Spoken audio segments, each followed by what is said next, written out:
வீட்டில் கூட எவனும் கூட எப்படி வேலை செய்ய மாட்டான். துறப்பா எடுத்து தூக்கிய வேலை.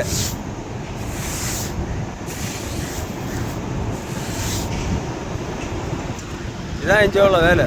ஆமாம், பார்த்துடணும். கேட்ட சொல்லியா நல்ல சம்பளத்தில் இருக்கா, அதாங்க நல்லா கிடச்சிது. என் மனுஷன் பொடியை தின்னிய வேலை நடக்குதுங்க.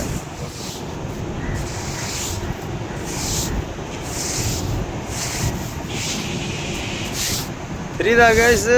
தெரியுதா என்ன பொசிஷனில் ஆள் இருக்குன்னு?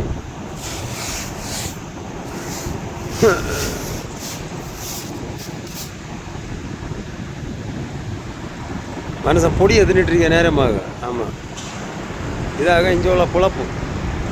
இந்த கப்பலில் உள்ள வேலை. ஆமாம், இதான் நிலவரம் இங்கே உள்ள.